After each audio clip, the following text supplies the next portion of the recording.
नमस्कार, मैं प्रोफ़ेसर अमिताभ बनर्जी, यूएचओ का चेयरपर्सन और क्यूआई हमारे मीडिया पार्टनर है। तो अ, आज का जो हेल्थ मैसेज है हमारा हेल्थ मैसेज तो देना नहीं चाहिए क्योंकि कई लोग हेल्थ मैसेज दे रहे हैं आजकल और हम उसी की निंदा करने के लिए आज आपको मैसेज दे रहे हैं। और तो हमारा मैसेज ये है कि मैसेज मैसेज को सीरियसली ना लें। कोई भी बड़ा आदमी पर्टिकुलरली कोई अगर बड़ा आदमी मैसेज देता है और अनफॉर्चुनेटली क्या होता है कि जिनको इन्फ्लुएंसर कहते हैं, जो बहुत प्रभावशाली होते हैं, जो बहुत टॉप में पहुँच गए हैं, बहुत ऊँचे अपने फ़ील्ड में नंबर 1 हो गए हैं, चाहे कोई भी फ़ील्ड हो, हेल्थ से कोई रिलेटेड ना हो उनको। पर जब वो टॉप हो जाते हैं, वो एक हेलो इफ़ेक्ट होता है उनका, जो मतलब वो सब सब जा ज्ञानता है, सब जानते हैं वो मतलब। और महामारी में भी ये हुआ था, जिनको कि पब्लिक हेल्थ से कोई दूर-दूर से मतलब नहीं है, वो आके कहते थे कि महामारी कैसे कंट्रोल करना चाहिए और सबसे बड़े तो डॉक्टर गेट्स थे, जो कि डॉक्टर गेट्स है, फिर डॉक्टर टेड्रोस है, दोनों डॉक्टर नहीं है, पर वो पूरा दुनिया का हेल्थ पॉलिसी डब्ल्यूएचओ के डायरेक्टर लोगों को मालूम नहीं होगा वो डॉक्टर नहीं है। और अभी भी जो हमारा रीजनल डायरेक्टर है साउथ ईस्ट एशिया रीजन की बांग्लादेश की, वो भी डॉक्टर नहीं है। मतलब चल रहा है, पर वो मैसेज और वो पॉलिसी बनाते हैं। तो अभी हर तो ये प्रभावशाली लोग जिनको हम इन्फ्लुएंसर्स कहते हैं, ये अगर बिगड़ ज़िम्मेदारी से कोई मैसेज देते हैं, हेल्थ मैसेज देते हैं, तो वो ज़्यादा नुकसान करते हैं। वो डॉक्टर से भी ज़्यादा नुकसान करते हैं क्योंकि डॉक्टर को कोई सुन नहीं रहा और पब्लिक हेल्थ डॉक्टर को तो कोई नहीं सुनता। बाकी सेलिब्रिटी डॉक्टर्स की बात सुन भी लेते हैं, पब्लिक हेल्थ किसी को मालूम ही नहीं है महामारी विज्ञान या एपिडेमियोलॉजी या पब्लिक हेल्थ क्या है। पब्लिक हेल्थ पूरा पब्लिक के लिए होता है और जो एडवाइस देते हैं वो एलीट रहते हैं, टॉप मोस्ट पोज़ीशन में रहते हैं। ये हमको उस टाइम का ये दिलाता है, हमको याद दिलाता है जो फ्रेंच रेवोल्यूशन के टाइम 18 सेंचुरी 17 सेंचुरी कब था, फ्रेंच रेवोल्यूशन बहुत पहले हुआ था। उस टाइम रॉयल्टी का था, रॉयल्टी बहुत रिच था, बहुत रिच, बहुत ऊपर चले गए थे और आम आदमी बहुत नीचे चले गए थे। अभी हमारे देश में भी वैसा डिवाइड आ रहा है। तो महामारी के बाद तो और डिवाइड हो गया है और rich became richer and poor became poorer. और ये सोशल डिस्टेंसिंग हो गया है और वही जो लोग महामारी में सबसे ज़्यादा शायद प्रॉफ़िट किया होगा, वो अभी सब पूरे जन के लिए अपना हेल्थ एडवाइस दे रहे हैं, हेल्थ मैसेज दे रहे हैं। तो क्वीन की मैं बात कर रहा था, क्वीन मेरी एंटोनेट जो क्वीन थी फ्रांस की, वो उसको एक बार कहते हैं, ये है कि लोगों ने बोला उसको, रास्ते में घेर लिया उसको कि भाई लोगों के पास ब्रेड नहीं है, रोटी नहीं है खाने के लिए और उसका जवाब ये था, ठीक है रोटी नहीं है तो केक खाना चाहिए उनको। If they don't have bread let them eat cake. और उसके बाद से रेवोल्यूशन हो गया, उसके बाद से रिवोल्ट कर गए लोग। क्योंकि ये एक बताता है कि ज़मीन से कितने दूर हो जाते हैं जो लोग ऊपर जाते हैं, ये इतने दूर हो जाते हैं कि लोग फिर एक रेवोल्यूशन आता है। ऐसा ही रेवोल्यूशन हमको, हम ये नहीं कह रहे कि फ्रेंच रेवोल्यूशन जैसे हमको हमको हेल्थ रेवोल्यूशन चाहिए और ऐसे जो लोग हैं हम यूएचए की तरफ से ये करेंगे कि ये थोड़ा अपने होमवर्क करें या चुप रहे, जो कि मैसेजेस हम कुछ एग्जांपल्स दे रहे हैं। ये पिछले हफ्ते पूरा आर्टिकल आया इसके ऊपर, इंडियन एक्सप्रेस में शायद या टाइम्स में कोई आर्टिकल आया, तो वो हम कुछ-कुछ जो टॉप मोस्ट लोग हैं, नारायण मूर्ति ने मैसेज क्या दिया। नारायण मूर्ति कहते हैं कि वो पहले भी कह चुके हैं कि 72 आवर्स काम करने चाहिए लोगों को, उसमें हेल्थ अच्छा रहेगा। अभी उन्होंने 72 आवर्स का हिसाब कैसे लगाया, चाइना में सुबह 9 बजे से शाम को 9 बजे तक, रात को 9 बजे तक लोग काम करते हैं और 12 घंटे काम करते हैं और मंडे टू सैटरडे काम करते हैं, तो उससे 72 आवर्स बनते हैं। अभी शायद उनको मालूम नहीं कि चाइना में ये स्टार्ट था, अभी उन्होंने ये बंद कर दिया, उससे हेल्थ खराब होता है, अच्छा नहीं होता है। तो ये एक एडवाइस दे रहे हैं ये कि भई ये आप, अब ये किसको एडवाइस दे रहे हैं? हमारे यूथ को, जो कि अभी हाईएस्ट लेवल ऑफ अनएम्प्लॉयमेंट चल रहा है। अभी इन्हीं के जो बड़े-बड़े कंपनीज़ हैं, लोगों को ले ऑफ कर रहे हैं। लोगों के पास काम नहीं है, 72 आवर्स कहाँ से काम करेंगे? जो काम है नहीं, मतलब कितना इनसेंसिटिव ये होता है। अभी टीसीएस ने कितने लोगों को ले ऑफ कर दिया है आफ्टर 10 इयर्स, 20 इयर्स सर्विस के बाद। अभी उन्होंने शायद ट्रिब्यूनल डाला है। उससे कुछ साल पहले, 2 साल पहले शायद इन्फोसिस ने भी कई लोगों को जॉब ही नहीं था तो अभी फिर बोलते हैं 72 आवर्स आप काम करो। ये कर सकते हैं, जिसका खुद का बेबी है, माँ अपने बच्चे को रात भर बच्चे को नर्चर करती है, तो इन्होंने किया होगा 72 आवर्स का, ये 24 घंटे किया होगा, क्योंकि इनका कंपनी था जो वो अलग है। पर जो दूसरे के लिए काम कर रहा है वो 72 आवर्स क्यों काम करेगा, जब उसका एक तो जॉब ही नहीं है पहली बार, दूसरे बार ये या तो वो चाहते हैं, और ये इंडियन कोई काम कराते हैं वेस्टर्न कंट्री में 5 बजे के बाद वो काउंटर छोड़ के चले जाते हैं, जब ड्यूटी रहता है वो। मैं खुद, मेरा एक्सपीरियंस है, हीथ्रो एयरपोर्ट में मैं गया, प्लेन लेट हो गया, काउंटर छोड़ के लोग चले गए, खाली उनका टाइम हो गया था, खाली इंडियंस कुछ थे वो फिर आके कर रहे थे। तो ये एक प्रकार का हम कहेंगे एक्सप्लॉयटेशन है इसके नाम पे। तो ये एक तो ये कह रहे हैं, फिर दूसरा कह रहे हैं कि ये 72 आवर्स, और एक और है जो इनकी वाइफ है सुधा मूर्ति, ये मैंने उनका ये वो 2 साल पहले या 1 साल पहले पार्लियामेंट में खड़े होकर बोला कि जितने गर्ल्स है राज्यसभा में कि सबको एचपीवी वैक्सीन लगा दो गवर्नमेंट फंड से। उन्होंने भी होमवर्क नहीं किया। एचपीवी यहाँ पे 1 लाख में 9 एल्डरली वुमेन का डेथ होता है सर्वाइकल कैंसर से। वो एचपीवी शायद प्रिवेंट करे, क्योंकि उसके 200 स्ट्रेन है, खाली 4 स्ट्रेन का वैक्सीन है, एक बार लगाओगे दूसरे स्ट्रेन आ जाएंगे, हमको पता नहीं। और भी कारण है एचपीवी का, मल्टीपल सेक्स पार्टनर्स वगैरह वगैरह। और ये उनको शायद उन्होंने होमवर्क नहीं किया, मेंबर ऑफ पार्लियामेंट बन गए। जॉइंट पार्लियामेंट्री कमेटी रिपोर्ट है 2013 का कि एचपीवी वैक्सीन गलत ट्रायल किए थे, अनएथिकल ट्रायल किए थे गुजरात और आंध्र प्रदेश में। 23,000 बच्चियों में, 9 से 13 साल बच्चियों में 23,000 में से 7 लड़कियों का डेथ हो गया था ट्रायल के दौरान एचपीवी वैक्सीन से। जॉइंट पार्लियामेंट्री कमेटी रिपोर्ट है, 72nd joint parliamentary committee report. तो as a member of parliament उनको होमवर्क करना चाहिए, उस पर जांच करना चाहिए कि बाकी 23,000 बच्चे क्या हुआ।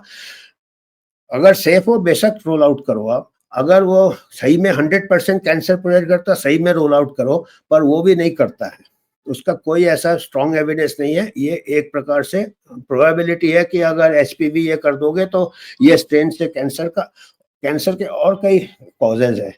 और 1 लाख में 9 औरतों का डेथ होता।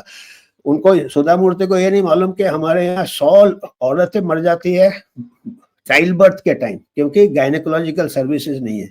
अगर उनको सही में चिंता होगा पब्लिक हेल्थ के बारे में तो वो बोलेंगे पार्लियामेंट में कि हमारे यहाँ gynaecologist should be available in each village, जो कि भोर कमेटी रिकमेंडेशन था, जिससे कि माताएं भी नहीं मरेगी। 10 गुना ज्यादा माताएं मर जाती यंग एज में due to child birth complication, के गायनेकोलॉजिस्ट नहीं है। और एचपीवी का स्क्रीनिंग भी हो जाएगा, वैक्सीन का शायद जरूरत भी नहीं पड़ेगा, दोनों काम हो जाएगा। तो ये तो एक ये है। एक नारायण मूर्ति बोल रहे जॉब के आप करो, और ऐसे ही स्ट्रेस में इतने बच्चे बेचारे स्ट्रेस में चले जा रहे हैं, उनका हेल्थ, सीडेंटरी लाइफस्टाइल से हेल्थ खराब हो रहा है। 72 आवर्स अगर काम करेंगे, बैठ के काम करेंगे तो क्या काम, उनका हेल्थ खराब होगा कि अच्छा होगा, आप देख सकते हो। दूसरे हैं और भी लोग हैं, एक तो ये कह रहे हैं, फिर दूसरे जो है एक वो एक क्या, एक जोमेटो के वो जो के दूसरे एक जो श्रीधर वेम्बू है, अच्छा ये है दीपेंद्र गोयल, ये भी, इन्होंने भी बहुत अच्छा एडवाइस दिया है। ये कहते हैं कि ग्रेविटी, एक तरफ कह रहे हैं कि आप 72 आवर्स काम करो हफ्ते में, ये क्या कह रहे हैं कि आप अगर सीधे बैठे रहोगे तो ग्रेविटी से आपका ब्रेन फंक्शनिंग डाउन हो जाता है, ये ब्रेन आपका जल्दी एज हो जाता है। तो एक सज्जन कह रहे हैं कि आप 70, दूसरे सज्जन कह रहे हैं कि आप दिन भर काम करते हो तो आप, इसका मतलब लेटे रहो क्या क्या। ये कह रहे हैं कि जो चमगीदड़ है वो उल्टा लटकते हैं, तो उससे उनका ब्रेन ब्लड में जाता है। अभी के हम उल्टा लटकेंगे। ये दीपेंद्र गोयल है जो जोमेटो के ये है, ये भी अभी ये जो जोमेटो से ही तो सबसे ज्यादा हेल्थ खराब हो रहा है ना। ये ज़ोमैटो के सीईओ है, ये कहते हैं कि ब्रेन, इनका कोई फाउंडेशन है, उन्होंने स्टडी किया कि ऐसे ग्रेविटी के अगेंस्ट अभी आदमी सीधा खड़ा होता है, बैठता है तो ब्रेन नहीं जाता, ब्रेन डिजेट होता। आप वो बैट जैसे, पता नहीं अभी वो बैट चमगीदड़ जैसे, ये इस टाइप के मतलब वो एडवाइस देते हैं, और ऐसा फिर फैड हो जाता है, फिर लोग क्या है दिन भर लेटे रहेंगे, और उससे, चलो ये एक हम एग्जांपल दे रहे हैं। फिर एक श्रीधर वेम्बू है, अभी श्रीधर वेम्बू है, ये जोहो के सीईओ है, जोहो जोहो के चीफ सीईओ थे। ये कहते हैं, जोहो कॉर्पोरेशन के फॉर्मर सीईओ थे, ये क्या कहते हैं कि 20 साल में आप बच्चा पैदा कर लो, इन्होंने दिया है। ये सब इंडियन एक्सप्रेस के लेख से हैं कि 20 इयर्स में आपको यू शुड प्रोड्यूस चिल्ड्रन, शादी कर लो 20 साल में। अभी आप बताइए, यहाँ जॉब नहीं आम आदमी को शादी करेगा, और वुमेन को भी जॉब करना रहता है, ये वगैरह। और इसी के ऑपोजिट में जो दूसरी है, अपोलो हॉस्पिटल के वाइस चेयरपर्सन सीएसआर उपासना कोनिडेला, वो क्या कहती है कि आप अपना, यंग वुमेन को कहती है कि अपना अंडा को फ्रीज कर लो, वो ओवम को फ्रीज कर लेते हैं। आपका जो लेडीज का जो ओवम होता है, उसको अंडे को अपना फ्रीज कर लो, अपना आजकल वो कोल्ड स्टोरेज में रख सकते हो, जैसे बैंक में आप पैसा रख सकते हो। अभी आपको बच्चा नहीं करना है, आपको 30-40 साल 50 साल में करना है, उस टाइम फिर सही कई बार अंडा फिर निकलता नहीं है, साइकिल खत्म हो जाता, तो आप बैंक में रख दो अपना, ये उस टाइम निकाल के फिर आईवीएफ से करोगे। ये अपोलो की ये है कॉर्पोरेट सोशल रिस्पॉन्सिबिलिटी है। अब उनको मार्केट चलाना है अपोलो वाला, क्योंकि ये आईवीएफ हाई एंड है, उसमें हजारों लाखों रुपए लगते हैं वो कराने में। तो ये हाई टेक ये कर रहा है, ये हेल्थ मैसेजेस दे रहे हैं। ये एक बोलते हैं कि 20 साल में बच्चा पैदा करो, एक कहते हैं कि आप उसको अंडे को अपना फ्रीज कर लो। तो ये एक है। और दूसरा हम ये कह रहे हैं कि ये क्या है, इन्होंने किसी ने भी, ये इतने इन्फ्लुएंसर है, किसी ने भी बात नहीं किया कि गरीब आदमी को हेल्थ कहाँ एक्सेसिबल है, बेसिक हेल्थ सर्विसेज अवेलेबल नहीं है। ये जितने भी एडवाइस दे रहे हैं, ये एलिट के लिए दे रहे हैं। आईवीएफ उन लोग अफोर्ड कर सकते हैं, 72 आवर्स काम उन लोग कर सकते हैं जिनके पास जॉब है, और अच्छा जॉब है, जो कि बोरिंग जॉब नहीं है। बोरिंग जॉब करेगा तो ऐसे ही वो काम से ही खत्म हो जाएगा, और कोई चमगीदड़ जैसे तो लटक नहीं सकता है। और दूसरा 20 साल कौन बच्चा अभी पैदा कर रहा है, या तो फिर दोनों को आजकल इतना मुश्किल है जॉब मिलना, फिर दोनों को काम करना रहता है। तो एक बिल्कुल ऑपोजिट दे रहा है, तो आम आदमी कंफ्यूज होगा कि नहीं। और कोई ने भी, ये जितने भी बड़े बड़े इन्फ्लुएंसर है, बड़े रिच है, बिलियनर्स है, किसी ने भी नहीं किया, कोई कंट्रीब्यूशन किया कि हमारे जो डिस्ट्रिक्ट लेवल में, जिला परिषद लेवल में, या विलेज लेवल में हेल्थ सर्विसेज में इन्वेस्ट किया इन्होंने। अब इनको ये नहीं मालूम है कि आम आदमी को एक डॉक्टर नहीं मिलता है, 70% पॉपुलेशन रूरल एरिया में रहते हैं, और ये जितने भी एडवाइस दे रहे हैं, ये सब एलिट के लिए दे रहे हैं, हाई एंड एलिट्स के लिए दे रहे हैं। उनके, ना ये गवर्नमेंट को एडवाइस कर रहे हैं, ना ये कुछ इन्वेस्ट कर रहे हैं corporate social responsibility for the delivery of health services equitably. और ये एक हमने एक फोटो लगाया है, ये जो मार्टिन लूथर किंग ने जो कहा था, ये इन्होंने कहा था, जो of all the forms of inequality, ये सोशल एक्टिविस्ट थे यूएसए के, प्रीस्ट भी थे। इन्होंने कहा था कि of all forms of inequality, भेदभाव, इनजस्टिस इन हेल्थ, हेल्थ में जो इनजस्टिस है, मोस्ट शॉकिंग और most inhuman. American civil rights activist Martin Luther King talking about the segregated nature of public health programme. वो अमेरिका में 64 में कहा, हमारे कंट्री में आज भी सेग्रीगेटेड नेचर है पब्लिक हेल्थ का। रिच को सब कुछ अवेलेबल है, वो अपना अंडा भी बैंक में रख रही है, फ्रीज कर रही है। गरीब को डिलीवरी नहीं हो रहा है, गांव में 100 औरतें मर रही है 1 लाख में, 100 औरतें मर रही है 1 लाख में।